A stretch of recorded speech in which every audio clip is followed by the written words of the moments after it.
እኛ እንደነሱ አሁን እንደ ሃይሚና እንደ ብሩኬ ሆነን ብዙ ልጆች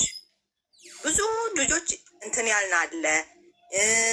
ደብቀንም ሚዲያ ላይ ሳናወጣው ደብቀንም በውስጥ የተቀመጥን ብዙ አለን። ቤቱ ቁጠረው ያንን ማለት ነው። ስለዚህ እነሱ ገጸ ባህሪ ነው የተሰጣቸው።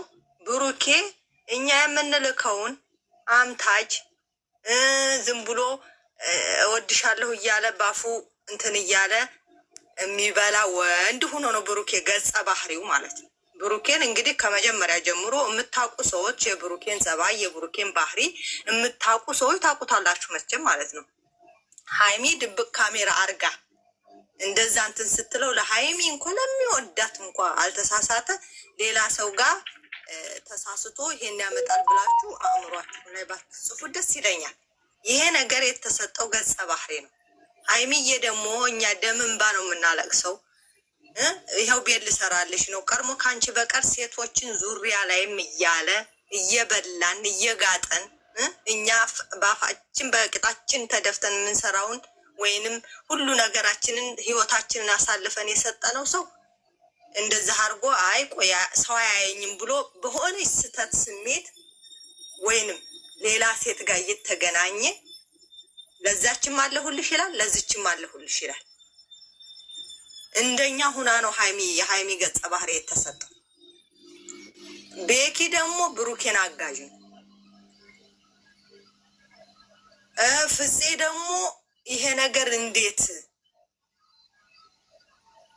ሚፍታህም ደግሞ እንደዛው ማለት ነው። ስለዚህ ይሄ ነገር ስራና ስራ ስለሆነ እንደው በፈጣሪያችሁ ሁላችሁ መቼም ሙስሊም ክርስቲያን አንድ ፈጣሪ ነው ያለን፣ አንድ አምላክ ነው ያለን። ሁላችንም የምንገዛው አንድ አምላክ ነው። አላህን እስከሆነ ድረስ ወደ ራሳችሁ ተመለሱ። ወደ እስከሆነ ድረስ ብሩኬና ሃይሚ መቼም አይለያዩም። መቼም አንድ ናቸው። መቼም እንትን አይላትም፣ አይጎዳትም፣ አትጎዳውም። ይሄንን ቅንጭላታችሁ ውስጥ አሳምኑት። በቃ አሳምናችሁ ሂዱ፣ አሳምኑት። ይሄ ነገር ብሩኬ ሰራው ብሩኬን እኔ ብዙ አሁን ብዙ ቲክቶክ ላይ ብዙ ሰዎች አይቻለሁ። ብሩኬ ሴጋድሮ ብሩኬ የብሩኬ ሊተሆነ ይሄ ልጅ እኔም ባሌን ጋር ፋታለሁ ያለች አለች። እኔም አውቀው የሰማሁት እዚሁ ቲክቶክ ሰፈር እዚሁ ማለት ነው። አንዲቱ ደግሞ ማምነው ወንድሜ ጓደኛዬን የዳርኩት አለ፣ ይሄማ የኔም ወንድም ይሄን ሰርቷል፣ ጓደኛዬን አስፈታታለሁ ያለች አለች። ይሄንን እንደዚህ ሁናችሁ ሳይሆን እንትን የምንላቸው ገጸ ባህሪያቸው ነው እንጂ ሃይሚና ብሩኬ ያ የድሮ የምናውቃቸው ሃይሚና ብሩኬ ናቸው። አልተለያዩም። ለስራ እኛ አሁን አረብ ሀገር መተን ላይታይ የምንዘለው እየበላን ሲጠሩን አቤት ብለን የምንሄደው ሽንት ቤት እየሰገር እንዴት አድርገን እንደምንሰግር ወይም ጸሎት እያደረግን እንዴት አድርገን ጸሎት እንደምናደርግ እኮ ማናቅ ልጆች አሉ። ለምንድን ነው? ለብር እና ለብር እስከሆነ ድረስ እነዚህ ሰዎች ዩቱብ የተከፈተው ሊሰሩበት ነው። እየሰሩ ነው። ስራና ስራ ብቻ ነው። መቼም የሚለያዩ አይደሉም። ይሄንን ነው ሁላችሁ የምትፈልጉት። ሁላችንም የምንፈልገው ብሩኬና ሃይሚ አንድ ሆነው እንድናይ ብቻ ነው አይደለ? መቼም አይለያዩም። አሳምኑት አእምሯችሁን። በቃ አንድ ሬዲ በቃ አሳምኑት 100%። በቃ መቼም አይለያዩም። ባልና ሚስት እኮ ናቸው። የመጣ ቢመጣ አይለያቸውም። የመጣ ቢመጣ የገባ ቢገባ አይለያቸውም። ይሄንን ስራ ያመጡት ግን ብዙ ሰዎች ይፋ እንደኛ ስላላወሩ ነው እንጂ ብዙ ሰዎች እንደዚህ ሆነው የተበሉ አሉ።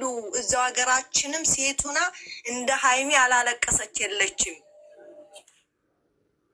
አንዳንዱ በስተቀር ማለት ነው። እኔ ለራሴ ሃይሚና ብሩኬ የደረሰው ድርጊት እኔ ላይ ደርሷል።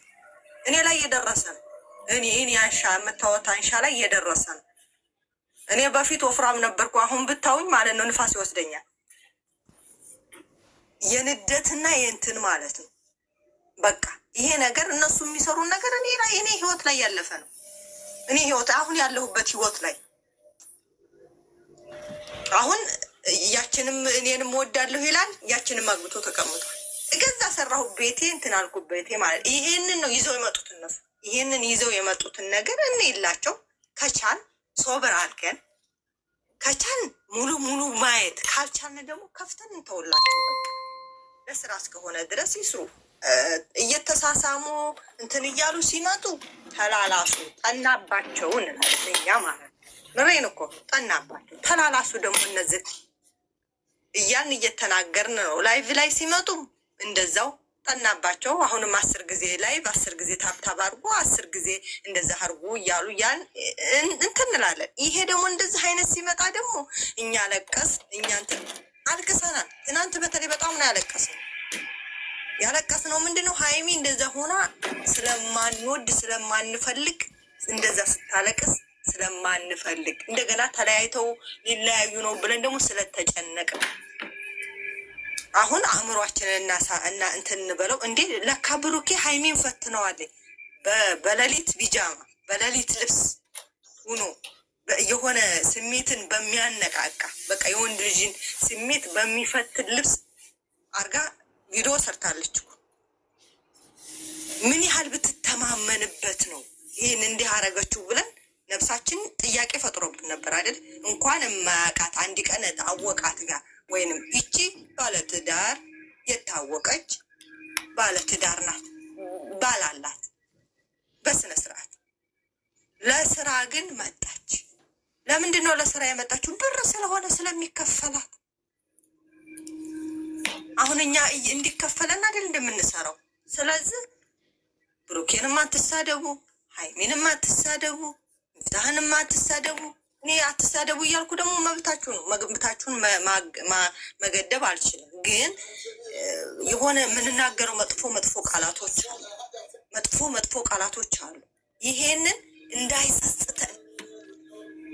እንዳይጸጽተን በኋላ እንዳንናደድበት አሁን በዳኒ አሁን ዳኒን ስንት ጉድ ብለን አሁን ላይቭ ላይ እንኳ ድክመት ይምጣ አይደለም የምንለው እንዳስቀን እንደዛ በኋላ እንዳንጸጸትበት በኋላ እንትን እንዳንልበት እንደዛ ወደ ራሳችን እንመለስ። ነፍሳችሁ አድኑት። በቃ እነዚህ ልጆች እኮ አይደለም እንዴ ባልና ሚስት ናቸው እኮ።